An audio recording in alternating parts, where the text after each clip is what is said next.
성도 여러분 평안하셨습니까? 4월 30일 새벽 예배 하나님 앞에 올려드립니다.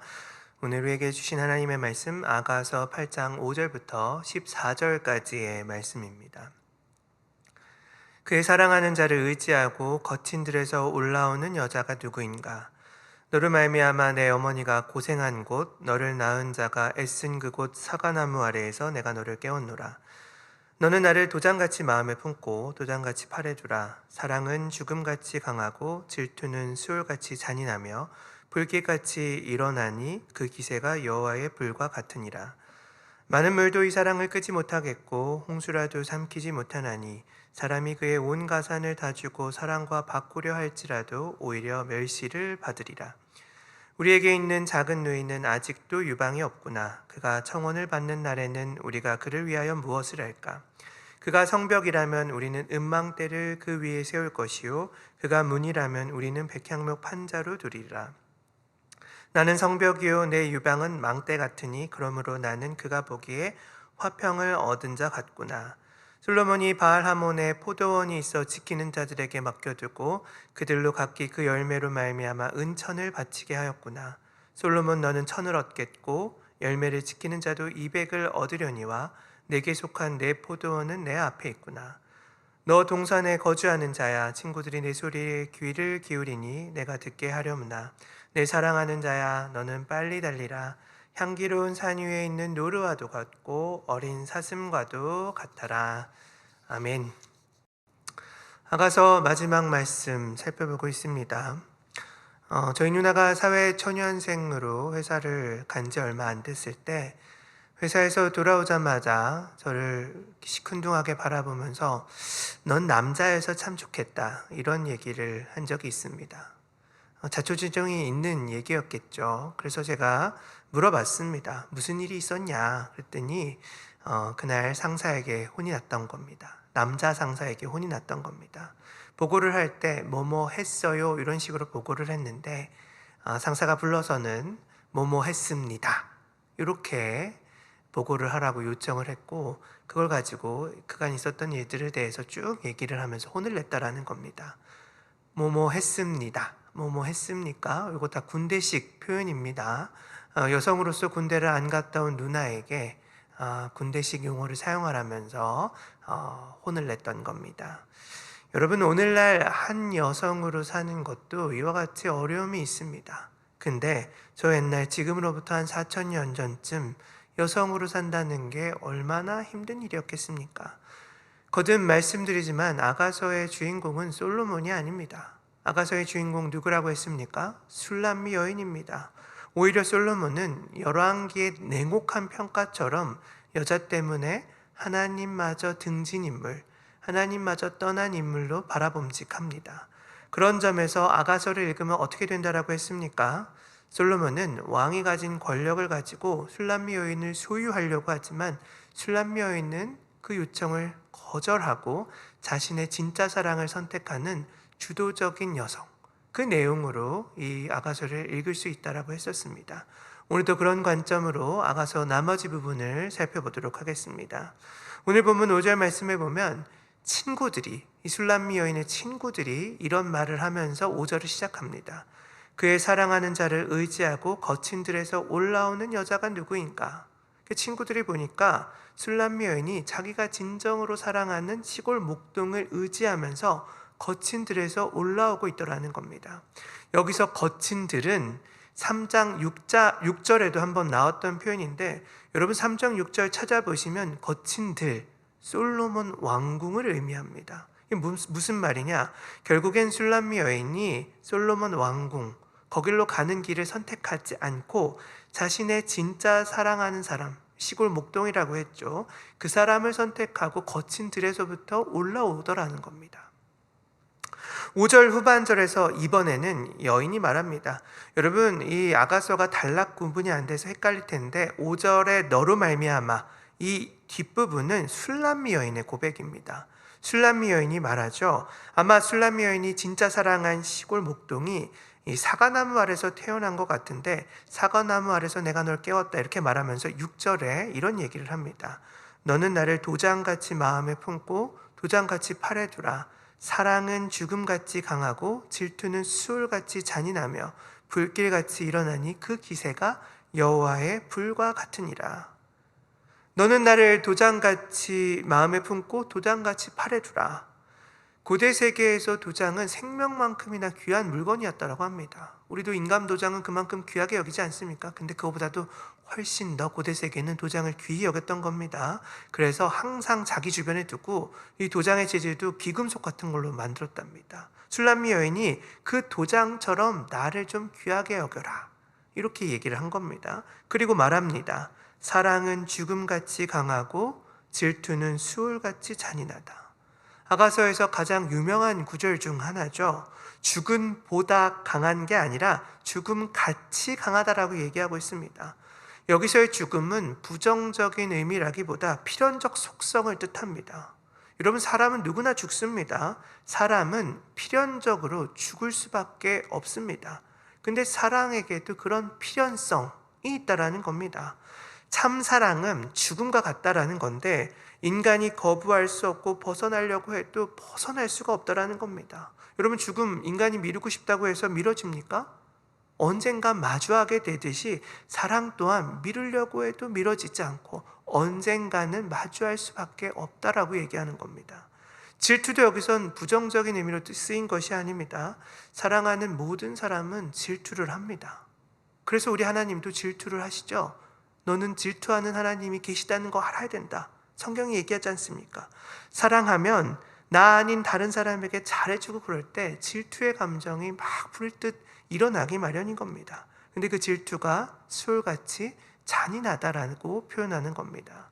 7절에 보면 많은 물도 이 사랑에 활활 타오르는 이 감정을 끌 수 없다고 말하고 홍수조차도 그 사랑의 불길에서 끌 수 없다, 삼키지 못한다, 이런 얘기를 합니다.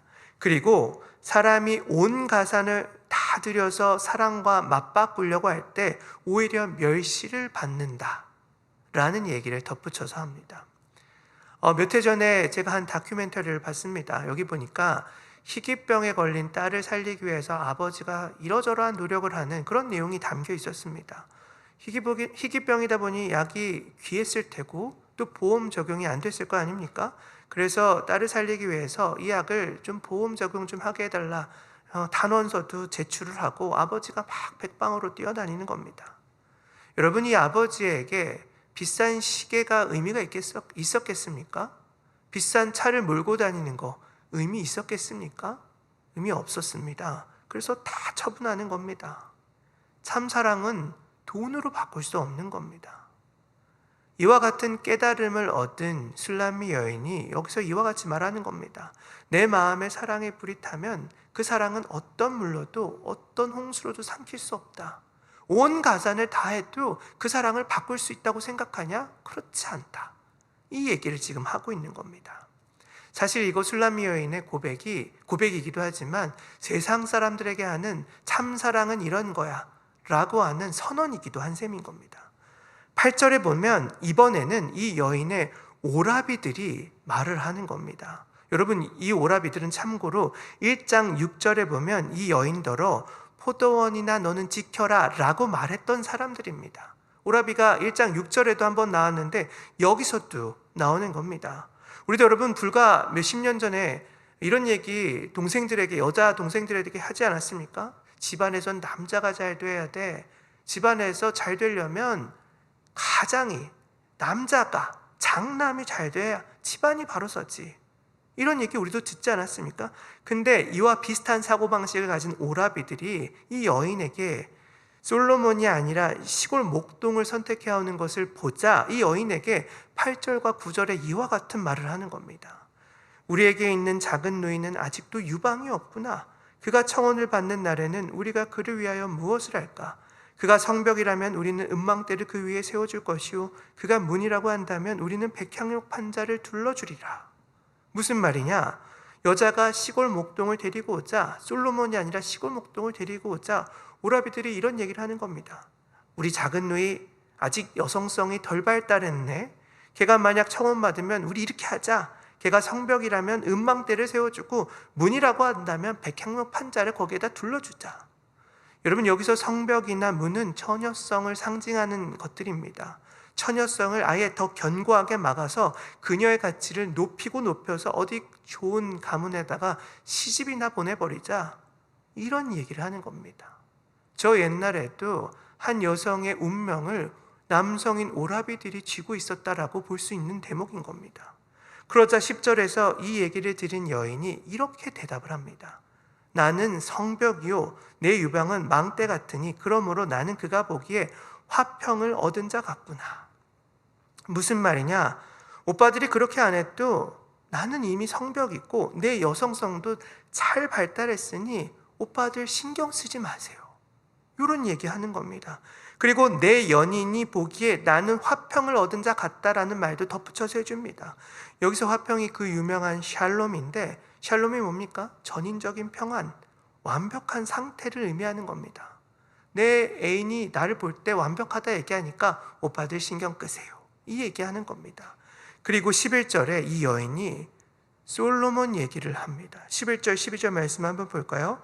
솔로몬이 바알 하몬에 포도원이 있어 지키는 자들에게 맡겨두고 그들로 각기 그 열매로 말미암아 은천을 바치게 하였구나.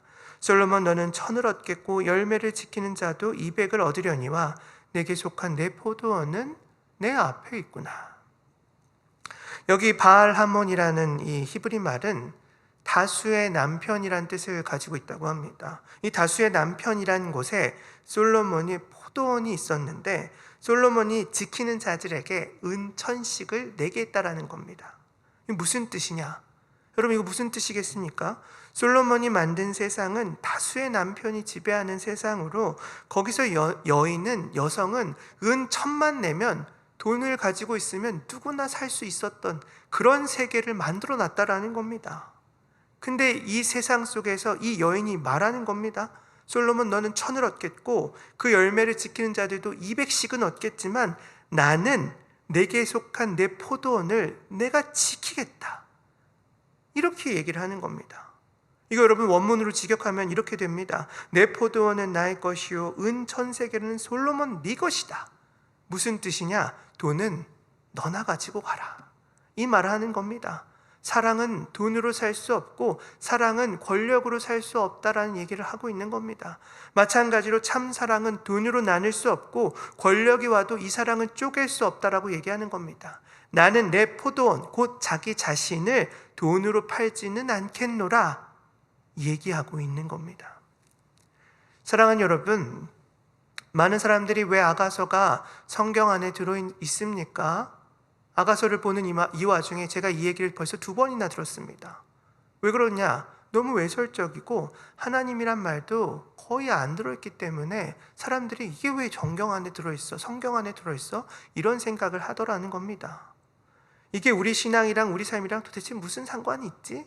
이런 생각 할 법도 합니다. 근데 아가서는 우리에게 참사랑에 대해서 가르쳐주고 있는 겁니다. 어제도 살펴봤지만 고대 세계 여인으로 삶을 살다 보면 어찌 보면 왕의 후궁으로 사는 건 가장 높은 위치까지 올라가는 정말 좋은 기회였습니다. 오라버니들도 지금 자기 누이를 상품처럼 생각해서 어디 좋은데 시집 보낼까 이렇게 생각하고 있는 시대라고 한다면 왕의 후궁이 되는 일 썩 괜찮은 일이고 가문의 영광이었을 겁니다. 게다가 그 왕이 자기 왕비들 중에 네가 최고야, 이렇게 날 사랑해주고 있으니, 날 원하고 있으니 이보다 더 좋은 기회가 어디 있겠습니까? 근데 술람미 여인 그 길 살뜰히 거절합니다. 그리고 자기 참사랑 시골 목동을 선택하고 그 길을 걷겠노라 얘기하고 있는 겁니다. 저는 이게 우리의 신앙과 같지 않을까, 이렇게 생각을 해보았습니다. 세상은 우리더러 솔로몬의 길, 화려한 길, 돈이 많은 길, 권력의 길, 이 길 걸으라고 우리를 초청하지만 우리 하나님은 시골 농부같이 인기도 매력도 없습니다. 우리 하나님 우리에게 늘 뭐라 얘기하십니까? 좁은 길로 가지 않을래? 나와 함께 십자가 길 걷지 않을래? 근데 이 여인은 주체적으로 자기 참사랑인 시골 농부를 끌어안으면서 좁은 길 선택할래요? 나 그 길 걸어갈래요. 그 길이 참사랑의 길이니까요. 이런 얘기를 들려주고 있더라는 겁니다. 하나님이란 단어 한마디도 안 쓰였지만 이 여인 정말 신실한 여인이구나, 이런 생각이 들었습니다.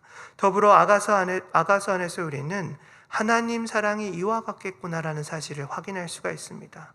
사랑은 죽음같이 강하답니다. 질투는 수울같이 강력하답니다. 하나님이 우리를 사랑하는 그 사랑은 죽음같이, 죽음 넘어 있는 그 사랑을 우리에게 베풀고 계시다는 겁니다. 여러분, 예수님이 죽기까지 우리를 사랑하시지 않았습니까? 이 사랑의 불길은 어떤 물로도 어떤 홍수로도 끌 수 없고 어떤 가산, 어떤 돈을 다 들여도 이 사랑을 막을 길이 없다라는 겁니다. 하나님이 우리를 향한 그 사랑은 이렇게 활활 타오르는 사랑이지 않겠냐, 아가서를 통해서 우리가 확인할 수 있다라는 겁니다. 이 대목에서 저는 로마서 8장이 떠올랐습니다. 거기 뭐라고 얘기합니까? 하나님 사랑은 환난이나 곤고나 박해나 기근이 와도, 사망이나 생명이나 권세자들이 와도 그리스도 예수 안에 있는 하나님의 사랑에서 우리를 끊을 게 없다라고, 그렇게 바울이 얘기하지 않습니까? 이 참사랑이 저와 여러분을 오늘도 붙들고 있다는 사실을 믿으시면서 아가서의 술람미 여인처럼 시골 목동 같으신 우리 하나님을 오늘도 선택하고 그 사랑을 놓지 않고 주님과 더불어 일평생 행복하게 살아갈 수 있는 저와 여러분들이 되시기를 우리 주님의 이름으로 간절히 축원합니다. 함께 기도하겠습니다. 사랑하는 하나님, 오늘 하루 우리들이 사는 동안 죽음보다 강한 주님의 사랑을 신뢰하며 살아가는 저희들 되게 하여 주시옵소서. 그 사랑에 힘입어 주어진 하루 당당하고 멋있게 살아가는 저희들 되게 하시고, 우리 또한 세상의 화려함이나 권력을 흠모하지 않으며 시골 목동 같으신 우리 하나님, 낮은 곳에 계신 우리 하나님을 사랑할 줄 아는 저희 모두가 되게 인도하여 주시옵소서. 그렇게 오늘도 일해 주실 우리 주님의 이름을 찬양드리오며 모든 말씀 존귀하신 예수님의 이름으로 기도 올리옵나이다. 아멘.